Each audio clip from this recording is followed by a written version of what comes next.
Hey everyone, in today's video we're going to break down this sustainable social housing image that I created 2 weeks ago for a competition.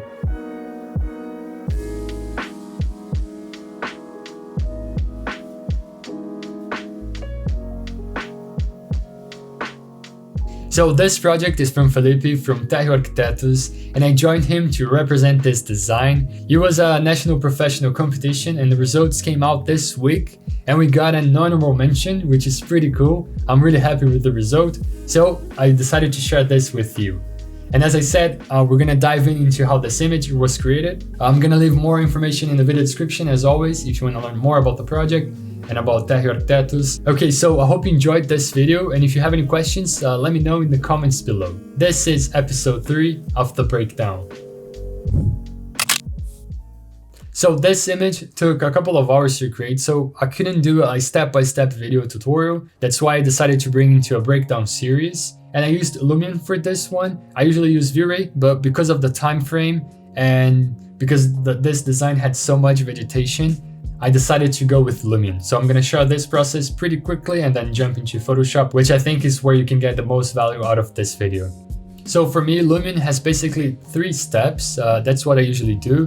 1, set up materials, then place objects and vegetation, and then set up the render effects, the photo effects as they call it. The materials are pretty straightforward. I usually use the ones that come with Lumion, the ones from Polygon. They're pretty good. I often just change the colorization and then play with the sliders here, add some weathering and soften the edges, and that's basically it. And then I go all around the model doing the same process for each material and then setting up them individually. Usually the default materials are enough, unless you have something very specific, which it can happen, right?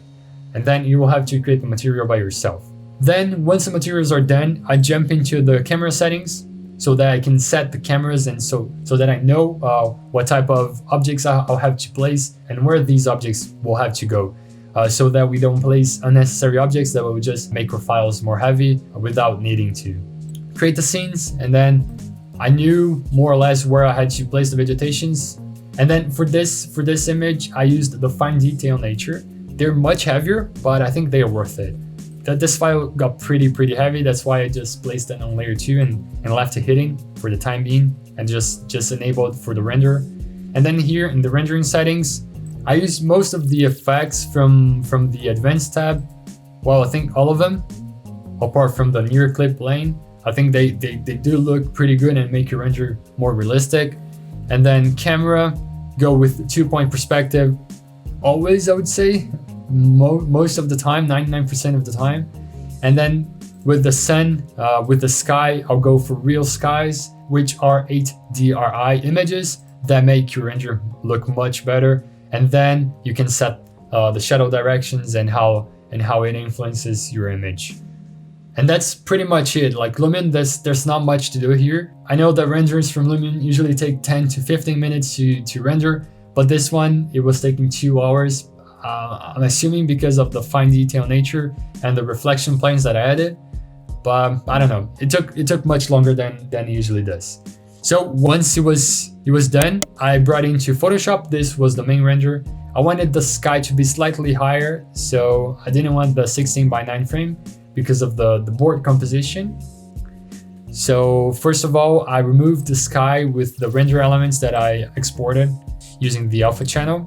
And then I added the background, just a simple blue gradient with white fog so that the image was really clean and the sky didn't draw more attention than it needed.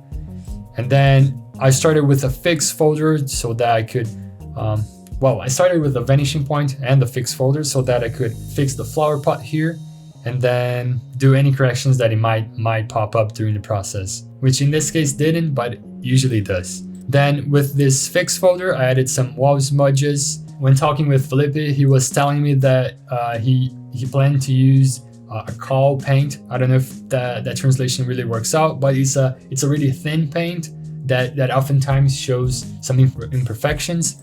So that's why the wall smudges are really intense here, so that it really shows up in the image. So we have splatters. I mean, I wanted to make it not all realistic, but sort of a collage style, so that we could enhance some areas that maybe in the real life wouldn't be like this, but for compositional purposes and to show the design choices that were made. So then I usually go to people cutout. For this one, I knew that I wanted a person here at the end of this walkway, so that he created this connection with the view, with the connection with the ground. And luckily I found this girl that was looking downwards and was like placing her hand on the railing, which fitted perfectly with this image. I just added a bit of color correction, color, and then set the blend mode to color, and then get the opacity really low. And I just picked this blue from one of the places here on the render. And then some exposure, brightness, and hue and saturation, so that the values were corrected to fit this image. You can see that the sun is coming from the right, and so we gotta make sure that this cutout really has the highlights coming from the right and the shadows on the left. And then you just add the shadows as you usually do. And I also tested here a man just looking to the rest of the building, but it didn't work out as great as the girl. I think so, at least. And then I didn't want this image to be really full with people, but I knew that I wanted someone here on this rooftop to show that it was a usable space. That's why I added this guy with the dog just playing on this little playground. Again, exposure correction, so that this guy really matches what the building looks in terms of values and colors. Oh, and also some shadows on the girl's back, so that it looks like the tree is also making shadows on her back, on her shirt. And then the people were done, and then it was time to jump into the vegetation. And since I took care of most vegetation things back in Lumion, it was quite easy to handle this one. Obviously, I could add the trees here in post-production, which I usually do, but since we had the fine detail nature assets at our hands, easy to use, why not just place them in 3D and have the shadows really affect the model as a whole. So we have a video teaching how to make these ivy plants hanging from flower pots. I really go more in depth there, teaching the step-by-step, but it's mainly just a green wall texture with a mask applied to it, and you use a brush, this variable vegetation brush, to reveal the green background. That's basically how it works. And then you go and add exposure to correct and add shadows, and you also add stems so that it really looks more realistic, and you also add shadows, right? So it's the texture, the exposure, the stems, and the shadows. That's basically it. And then I also did another texture, this ivy big, one for ivy small and one for ivy big. The ones that are really close to the camera on the foreground, I like to blur it a little bit so that it doesn't have too much detail as the one shown back there. And this one was done on the same style. I usually do first the leaves, and then I'll do the stems next. And then you do the main stems and then connect the leaves to the stems. It looks like a really time-demanding process, but in reality, it's not. I mean, once you get the hang of it, it goes really fast. And I really like to do this in post because you have so much creative freedom. Of course, like in real life, this maybe wouldn't happen this way, but maybe after a couple of years, after this building was built and the plants started to grow, you could get the ivy to hang in certain ways. So that's why I like to play with it. So yeah, shadows, and then use the exposure adjustment layer or brightness and contrast adjustment layer to create shadows on these leaves. And here you can use the mask that comes with the adjustment layer to reveal where you want the effect to be applied. You don't want it all because otherwise it will look all just darkened. So I left the parts where the sun was hitting without the effect. So I got this final result. And then this flower pot was looking too thin. It needed a bit more feeling, so I added some wild grass here as a brush. Pretty roughly done, but since this is so far away from the camera, it doesn't really matter, to be honest. And then of course this foreground flower plant here. This was mainly just copying this little part that we had here. And let me show you. And then pasting all over the flower pot. You can flip, rotate, and tweak so that it doesn't look repeated. And then I added some wild grass on the back to add other types of vegetation and texture to this flower pot. So as the things that we needed to add to this image, it was done. I mean, vegetation, people, and overall fixes, that's it. And the background, of course. And then I like to finish these type of images by going with a plugin called Topaz Labs, Topaz Clarity. This one is quite old, I didn't upgrade, but it's not really essential. I mean, it's very light, the difference, but one last step that you have to do is the camera raw filter.